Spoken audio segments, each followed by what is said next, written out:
Hello students, I hope you all are doing good. Today we will start with the English class from class 3, the first poem God Made Me. In the previous class already the poem has been explained, and in today's class we will see about the book bag exercise given. So let us start with the question answer given. So here is the first question: who is considered as I here?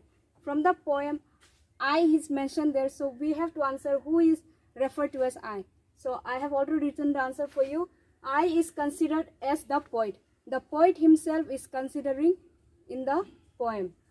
So the second question is, who made the sun? God made the sun is the answer. And the third one is, why does the child love the sun? The child loves the sun because it shines on him. The fourth one is, who made the rain? God made the rain. Fifth one, why does the rain do? What does the rain do for the child? The rain splashes on the child. And the last question answer is, why does the child love the wind? The child loves the wind as it blows on him. Okay, after the question answers, let's come to page number 7. In page number 7, here E question, underline adjectives in the following sentences it is given. So here sentences are given, and from this sentence you have to underline the objective word. The first one I have written for you here, he drank all the juice. So from this sentence you have to find the adjective word and underline it. So in this sentence all is the adjective word.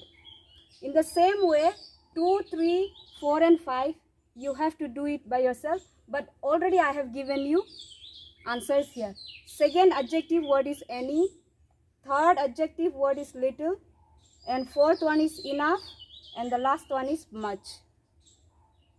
Coming to next F, you have to rewrite the following sentences using the opposite gender.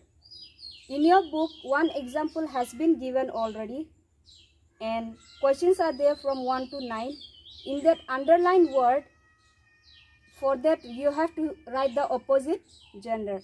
As in the first sentence, the monk visited Rome on an errand is given. So here underlined word is monk. The sentence remains the same as it is, you have to write only the underlined word, you have to change the gender. So I have already given the answers here. So by looking at the answers you can fill up the sentence. And then I have also given homework for you all. In your page number 6, B, C and D you have to do as your HW. In the B question you have to complete the given lines of the poem. There are some dashes lines given, so by looking from the poem you have to fill it up. And for the C you have to tick the correct option, just like true or false, which is correct according to the poem. You have to put a tick mark. And the last one is make sentences with the given words. Some words are given in your book, so you have to make sentences of each word.